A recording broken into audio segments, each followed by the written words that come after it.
Hello दोस्तों, नमस्कार, जय श्री राम। इस वीडियो में बताना चाहते हैं हम आप लोगों को कक्षा 8वीं की गणित अध्याय आपका 3 पाठ का नाम है चतुर्भुजों को समझना। पाठ का नाम क्या है? चतुर्भुजों को समझना। इस अध्याय से हमने बताए थे एमसीक्यू फॉर्मेट में हम 40 क्वेश्चन लेंगे। इसके पिछले वीडियो में हमने बताया था।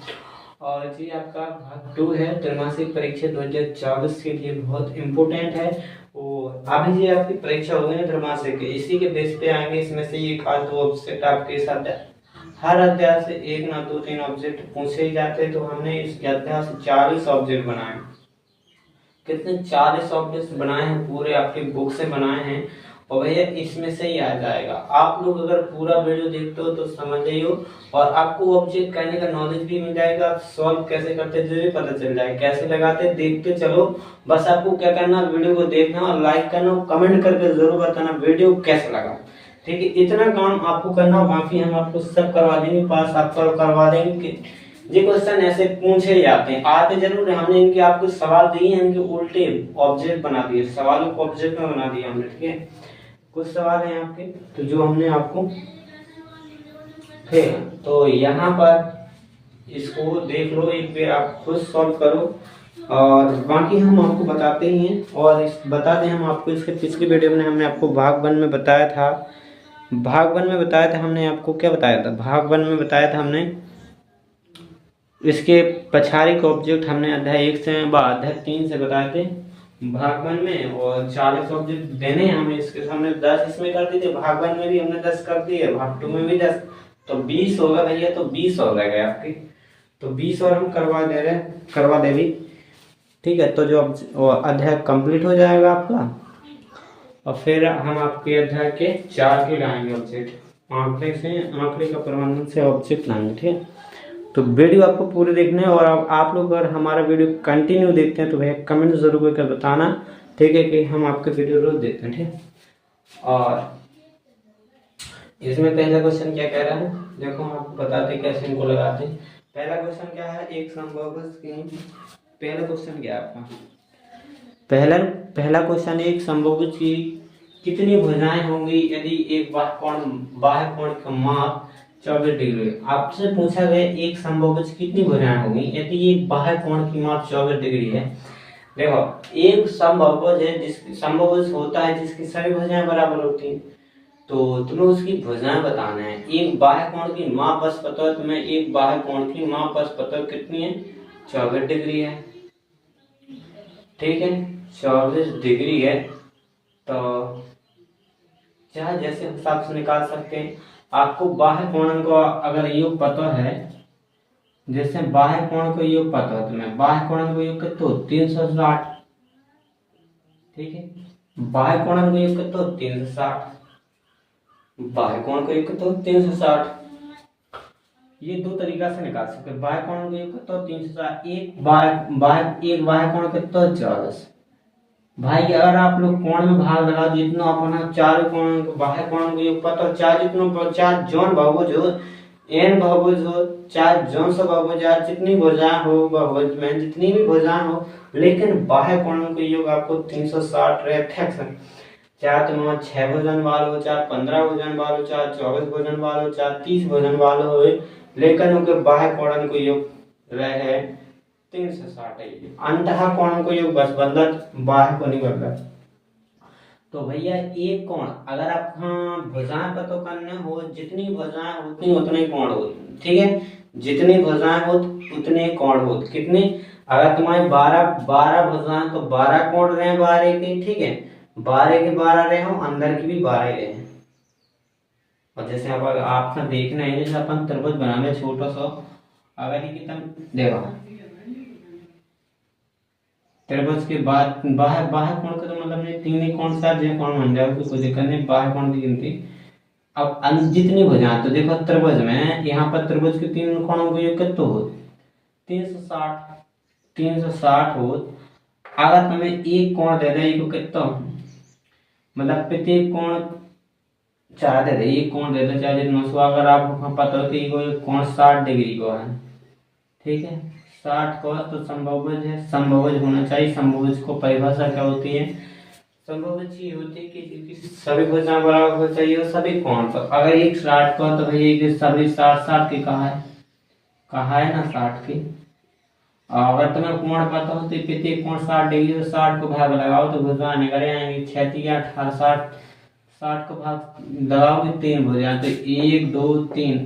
अगर तुम्हें त्रिभुज के सभी कोणों को इनको योग करते हो अंतः कोण की योग 180 योग में अपन ने भाग लगा दो क्या में। अगर तुम्हें ये त्रिभुज की भुजाएं निकालनी थी, अगर तुम्हें बाहरी को कोण पता हो तो ये बाह्य कोण निकालो तो कितना आ जाए 120 आ जाने कितना रेख योग लगा देंगे जैसे 120 आ जाए और बाह्य कोण को योग तो 360। अगर 320 में भी हम 120 को भाग लगाओ तो कितने आती है यहाँ।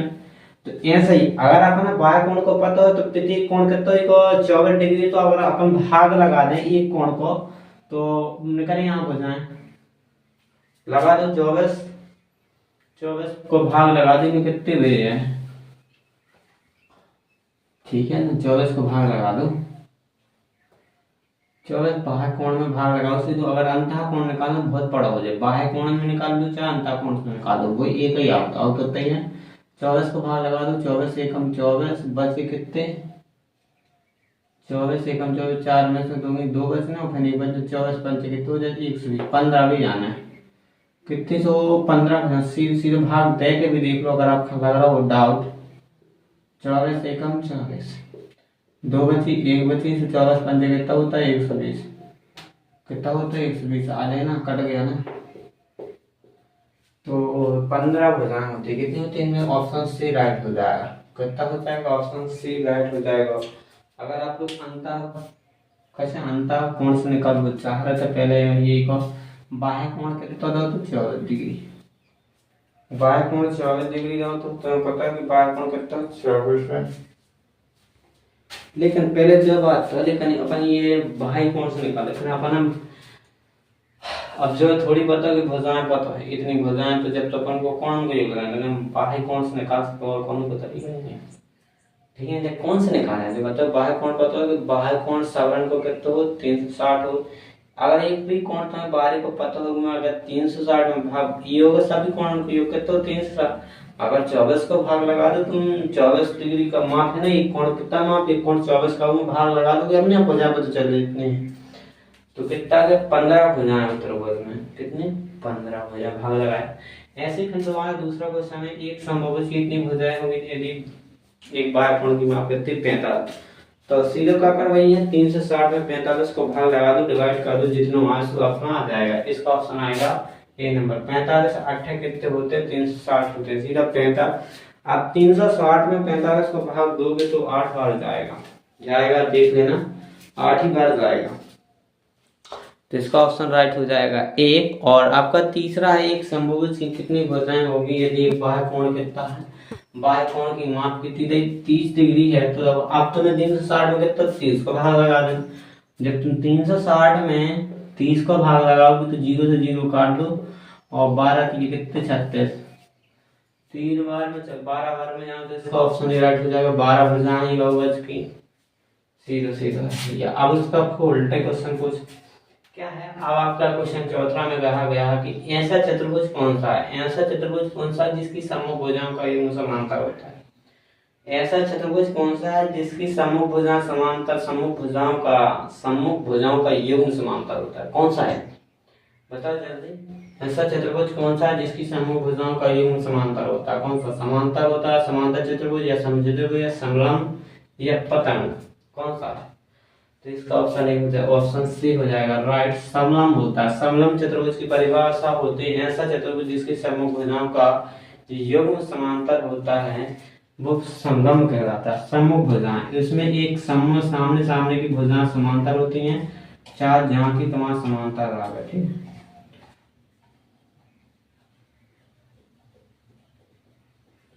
तुम्हारे समूह भुजाएं की बस समांतर रहे और कुछ न रहे चार।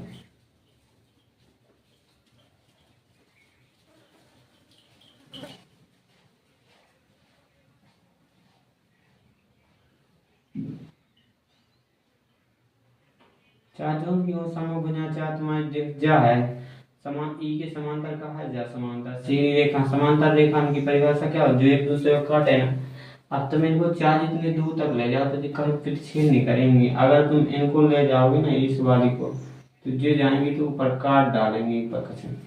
तो ऐसे यानी कि यहाँ तुम ले जाओगे लेकिन काटेंगे, लेकिन इनको ले जाओगे इस साइड वाले को तो कभी प्रतिच्छेद न करें, तो भी समानता होता है। ठीक है, तो ऐसे होता ऐसा चतुर्भुज जिसकी समभुजाओं का युग्म समान समलंब, समलंब से ही स्पष्ट हो जाता है सामने की भुजाएं क्या होती हैं समांतर, समलंब सामने की भुजाएं समांतर होती हैं, सम्मुख भुजाएं का युग्म समांतर होता है। ठीक है, वही से नाम से याद रखना, समलंब है तो सामने की भुजाएं समांतर होंगी। ठीक है, सम्मुख भुजाओं का युग्म समांतर, युग्म का मतलब होता है जोड़ा समांतर। जैसे इसमें एक भुजा दो भुजा, सम्मुख भुजा होगी दो ही भुजा, तो दो भुजाओं को क्या होगा जोड़ा, इकट्ठे नहीं दो ही भुजाएं सम्मुख भुजाओं का युग्म समांतर होता है। अगला क्वेश्चन है आपका, निम्न में से एक समभुज होगा, निम्न में से एक समभुज कौन सा है, इनमें बताना तुम्हें समभुज कौन है, आयत है या वर्ग है, पतंग है, समलंब है। तो समभुज क्या होता है, ऐसा बहुभुज जिसके सभी कोण ये सभी भुजा बराबर, सभी कोण बराबर माप के होते हैं। ठीक है, जी समभुज है। तो इनमें भाई ये सब कुछ बराबर हो चाहिए।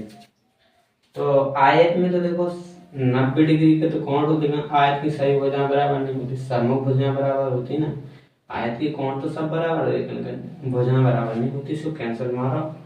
वर्ग की सभी भुजाएं बराबर होती, वर्ग के कोण बराबर, तो ऑप्शन बी सही हो जाएगा।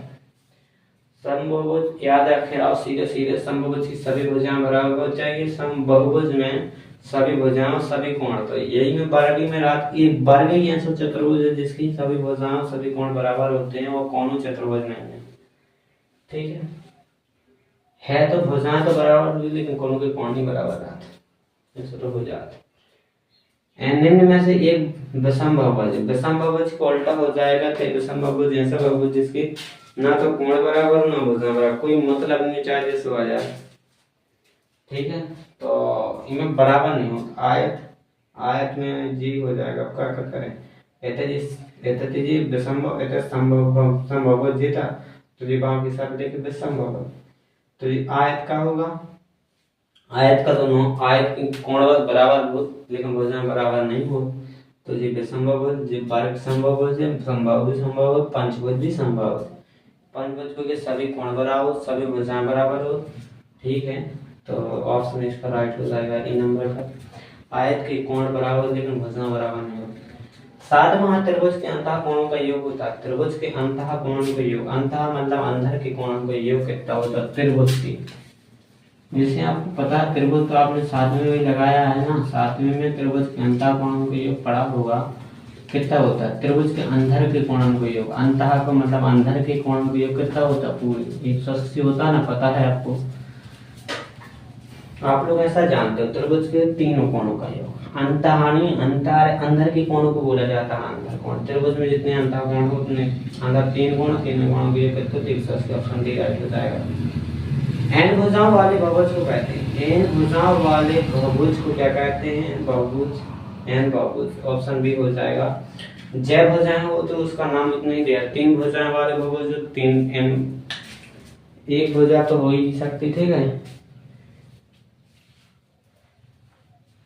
तीन भुजाएं हो जाए, चार आ जाए, चार भुजाएं, चार बहु चतुर्भुज, पांच भुज।